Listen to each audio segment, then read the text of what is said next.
Welcome, everyone, and thank you for joining us today. You're listening to the Women's Broadcast Television Expert Spotlight Show. WBTVN is the all-women's internet channel with content that is actually put together by women and for women. And I'm your host, Shea Vaughn. You know, I'm so excited about our guest today because she's just got a lot of things to share with us. And we need to really lean forward and listen just a little bit because she's going to teach us a few things. So I want to just tell you a little bit about her. Avalaura Beharry and Bliss is the name of her book, Practical Guide to Living a Life of Passion, Purpose, and Pleasure. I love the pleasure part. Help me welcome. Hi, how are you, Avalaura?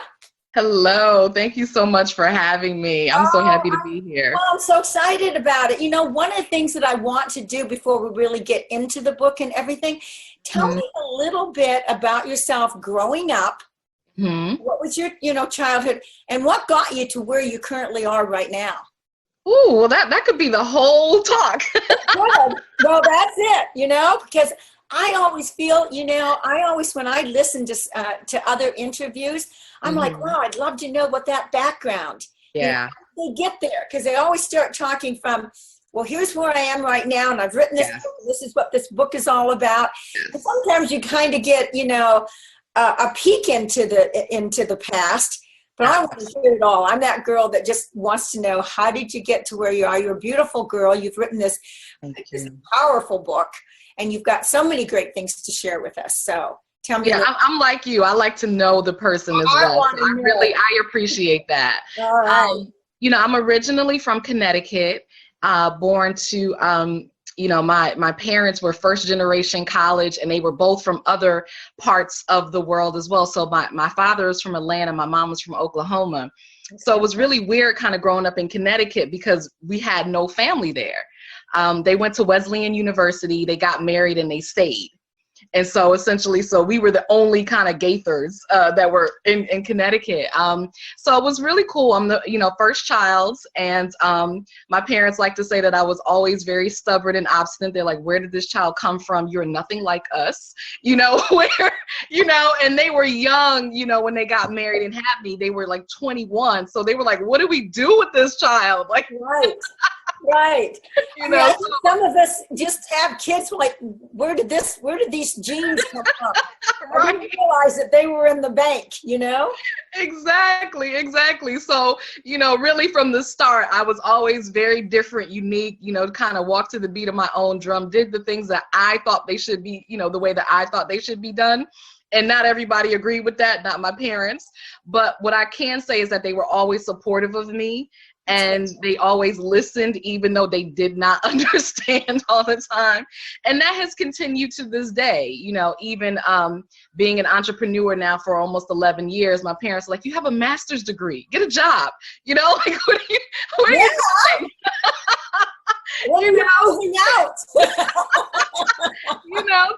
So I've always been like that. And just in terms of how I got here, like I said, I do have a master's degree. I ended up in the DC area. I went to Howard University in Washington, DC, and I got my bachelor's degree in psychology, my master's degree in social work. And really what happened is I ended up in the social work field. I always wanted to do counseling. I always wanted to help people and get to the root of their problems. And what happened was I was a program director at an outpatient mental health clinic. Okay. And I found myself, instead of really helping people to heal, I found myself just simply helping them to maintain their dysfunctions. And I found myself working with people who didn't really want to get better. That was not their priority. And I also felt within myself that I was playing way small, that there was more that I should have been doing. And I was Clark Kent instead of being Superwoman.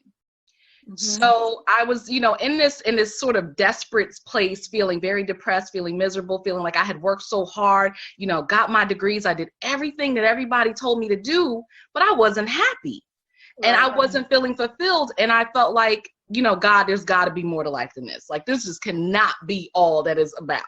Well, what happens is that becomes the job and not really what it was that you really wanted to experience, or how to touch other people's hearts to make the changes that they needed to.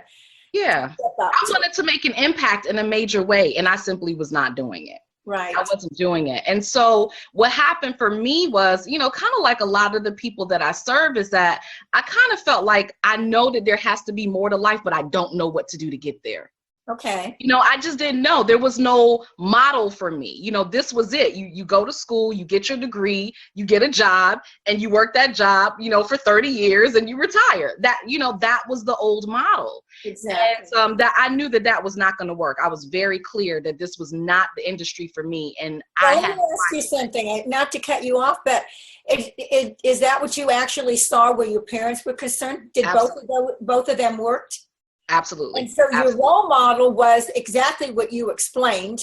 Okay, go to school, get a good education, put your head down, make it work, find a job, you know, make money, be able to take care of yourself, accept the responsibility for yourself, and that's what your life is going to be. And then all of a sudden there's a wake-up call that goes, okay, you know, and this is where the entrepreneur, I think, within all of us, comes to that, you know, that brick wall at some point in time and says, maybe this is traditional and this is what I should be doing, but I don't like it.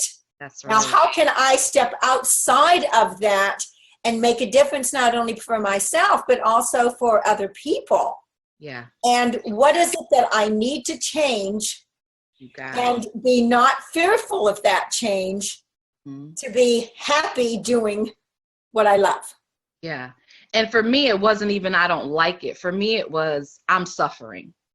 Yeah. Okay. If I stay in this job one more day, I'm going to die. Okay. It was that serious. You know, it was that serious. And I think it does get that serious, you know, for some people, when you know you're called to do big things in the world, but you don't necessarily know what it is, but you know you're not doing it. You know that, yeah, that's living inside. It's called joy. It's not there. So it took, for me, what ended up happening is, you know, I had this moment. I ended up going on a retreat and getting back to the things that I love, this women's retreat, and, you know, doing the yoga and the meditation and all the soulful self-care that I talk about. And I literally end up crying out to God and praying and just saying, you know what? I can't do this anymore. Like, I swear, if I go to a job one more day, I'm going to go postal. Like, you all are going to see me on the news. This is not going to be good. Something has got to change. And I went back to work on Monday, regular day. My boss called me into this office and he just fired me. Really? And what was the reason that he used? He didn't even really give me a reason. It was just, it's not working out. It's not. I never had a bad performance evaluation. We were like right hand. I was working directly with him. Never told me he had a problem with me. All of a sudden, it just wasn't working out. And he was right. It wasn't working out. And he's right. But that's kind of like shocking to you, because you're not feeling joy. You're not happy. You don't really want to be there, but you weren't expected to be terminated. No. You know? And for me, it was, I'm working so hard here. I am sacrificing. I'm here before I'm supposed to be here. I'm leaving late. You know, I'm taking your phone calls after hours. And so I was committed to the job, because that's the type of person I am. When I sign up to do something, I give my 100%. So even though I wasn't happy, I was fully vested. And that was one of the reasons I felt trapped, like I couldn't leave, because I was like, well, he needs me. Right. You know, but what about me? Not about what I need. They need me. I'm going to stay. Exactly. I get that.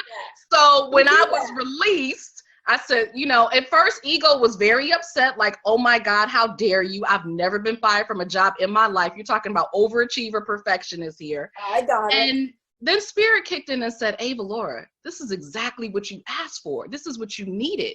Now it's time for you to do your thing. And that's what happened. And that's what I did. I took 6 months to find myself. Who am I? Why am I here? What am I supposed to be doing? Because this is not it. And 6 months later, I opened up Avalauras Healing Center. And that was a little over 10 years ago. Now, at this point in time, your parents being so traditional that you shared with us, Yeah. did they think that you had really kind of like lost it and heck was yeah. crazy? Yeah, like they're kind of like, oh, we're going to support this, but you know what? Really what I think is you're gone crazy. Let's find another job Here's instead. the thing. Yeah, I had a master's degree in social work. I could get a job tomorrow. Exactly. It's not hard. Right. You It's set not yourself hard. up to be able So to. they absolutely thought I was crazy. But you know, I had a very supportive husband who was like, you know, Avalaura, you know, did the same thing a few years late before where he got fired from his job. And I said, baby, you want to do this real estate? Go ahead. I'll work and hold it down and you do that. So then they really thought we were crazy because now we got 2 entrepreneurs in the household. Like, how is this going to work? Who's going to pay the bills? Can we get to the reality part of this? Right. I also know about you that you are an intuitive consultant. Yes. So the intuitiveness, I want to just kind of dive into that a little bit. Mm-hmm. Where did that all come from? You know, when did you know that? Yeah. You know, I remember having moments as a child where literally one of my favorite things to do was just to kind of sit in my room and dream. And, you know, I know that might sound a little weird to people, but literally like not the TV, you know, not any of the distractions, but I literally love to sit in my room and just dream and just think about my future and what I wanted for my life. And one of the things I remember having experiences, almost kind of out of body experiences in a sense, where I was there, but I wasn't there. Gotcha. And I started remembering all of these things, of course, years later.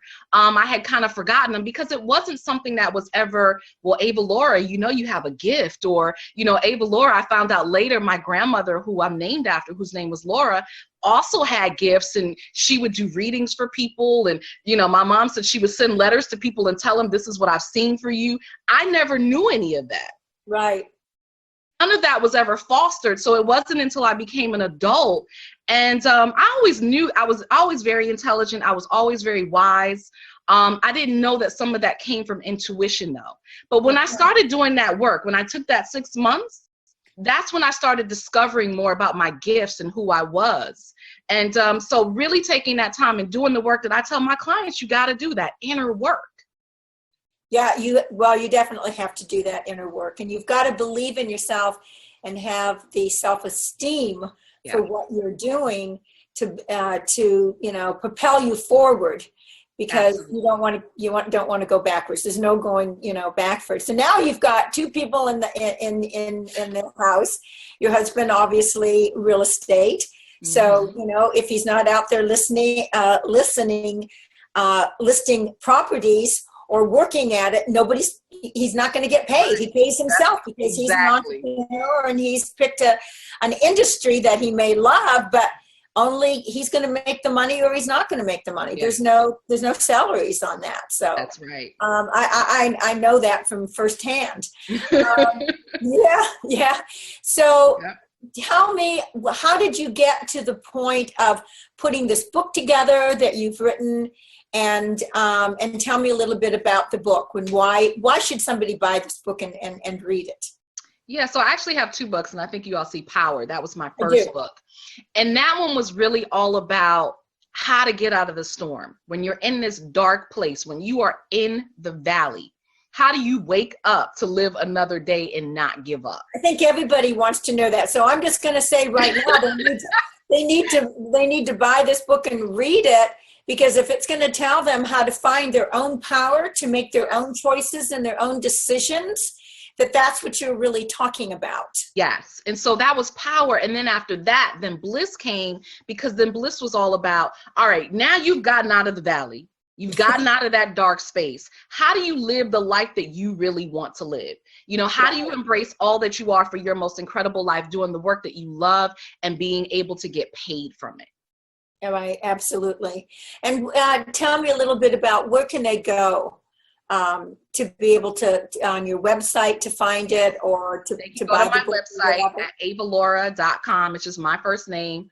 You know, there's only one Avalaura. So Avalaura, yeah. Avalaura, Avalaura. You go to avalaura.com and you can purchase it there. Right. If you've got, you know, one thing that you would, you know, share with, you know, someone about making the changes in their life and finding the power that you're talking about and getting to the bliss part of it, like where you actually have passion and purpose on it all. What would you say? You know, the one thing, there's so many things that I could say, but the thing that I want people to really understand, a lot of times we give too much emphasis to the how to do something. You know, we kind of get, we get locked into, I can't do it. Like for me, I didn't know how to escape my job, right? So I felt like it wasn't an option. But the thing that I want people to really understand is that it always starts with a decision. It does. It starts with a decision. Don't worry about the how. Just worry about what is it that you want. Work towards what you want and the how will come. It does. Believe in yourself. You know, like you said, have purpose behind it, have passion behind it. Make sure that you're doing it for all the right reasons, because doing it for others is a better reason than doing it just for yourself. And so I want to thank you so much for being our guest today here on the Expert Spotlight show. And I just want to remind anyone, if they're interested in coming on to the show and being interviewed, you can go to www.WBTVN.tv. Again, you know, we're looking for wonderful women that have a voice, that, you know, have a message that they want to share with the rest of the world. So you've come to the right place. Thank you so much for being our guest today. And to our listeners, we'll see you the next time.